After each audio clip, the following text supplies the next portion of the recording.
Hello and welcome back. So, today one was not enough. So, I reached in the bucket that Noctis Motus sent me and pulled out a Lockwood. Because, well, can't have a Lockwood laying around. This time I reached in and I pulled out this beautiful old mortise cylinder with an original Lockwood key, which is awesome. Um, Not too crazy on the bitting there, but if you'll notice, they're all up towards the top, so that means every pin has to be picked. From the top, looks like it is a 5 pinner. Um, and has that standard Lockwood looking key, so that's awesome. But I figured I'd put it in the vise and see if I can get into it.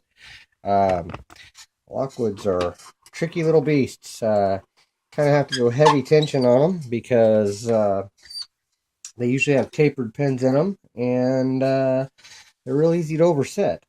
But what I like is, I believe, yeah, 50,000 will fit in there. Really good. There's kind of a little bit of slop in that. I don't think they don't. Might actually have some spools in this one. I don't know. Let's see. All right, let's zoom in for you guys. Get a view of any kind of movement I get on it. Um, Here we go. Focus. Okay. And I'll do what I normally do, which is start in the back of the lock. And like I said, heavy tension on this because it is a Lockwood. I got a little click on 4, 3, 2,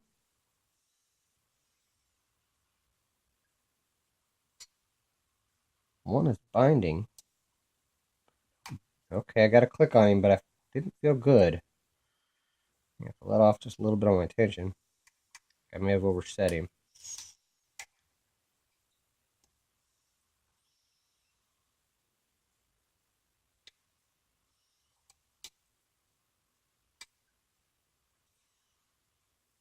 Okay, there we go. I got a good click on 4 that time.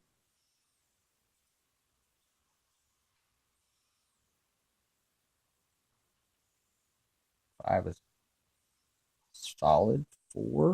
Oh, there we go. I had walked them up enough that all I had left was 4, I think. But there it is picked. Like I said, these Lockwoods are pretty tricky. You can kind of just barely feel them click into place. I don't know how to describe it, but until you've picked one, you just don't know. There's they're definitely tricky. The easiest way to get into one is to definitely walk the pins up and just kind of slowly push each one up until it clicks. And sometimes you just kind of have to go back back and forth over them until they go. At any rate, I guess I could take that key off of there now. And maybe there we go.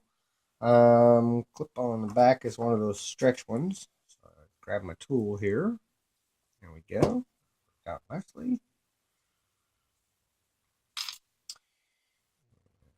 Go. We'll get a follower through this. I didn't feel anything crazy, so I don't think I need a shim. Being that this is a stock lock, we will just follow it through. Oh, spoke too soon, did I? Come on, there we go. Got it through there. And as you can see, all of the pins are well below the shear line, so everything had to be picked. All the key pins are in and working. Come on, focus for me. There we go. All of them are in and working. So we will dump these and see what we got. We have a tapered in 1, a tapered in 2, standard in 3, standard in 4, and a standard in 5. Nothing done up to the core. Absolutely smooth, beautiful, definitely well used lock. You can see the lines from this thing being used and turned. Pretty cool old lock here. I do like the fact that these are really tapered, so you can see that tapered key pin. You'll have some standards here to compare it to, so you'll see what I mean by you can overset them real easy. In the drivers, it looks like we had, popped out on me pretty good. Well, we had a tapered in one with a copper spring, a really strong copper spring. That sucker popped out fast. Now there. In two, we had another tapered, slightly tapered, and another copper spring.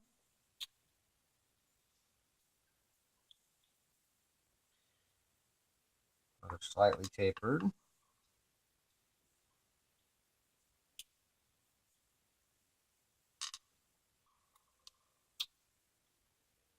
Another slightly tapered.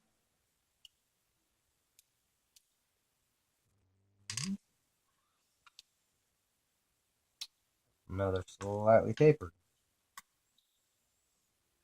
Like I said, those slight tapers is what causes it to overset real easy. Oop. Spring apart. Go. Look up in the Bible here. I think nothing crazy going on up there, I'm sure.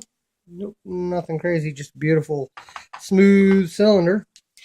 All right, and here's the key. I'll do a zoom in for you guys. See what these tapers look like. You can really see. All right, as you can see, in 1 and 2 we had tapered key pins, and then a standard in 1, standard in 2, and 1 and 2 were tapered. 3, 4, and 5 are just standard key pins. I got that one upside down actually, but you can see the taper on top of it. In 1, it's tapered. 2 is more standard, but still has a slight taper on it.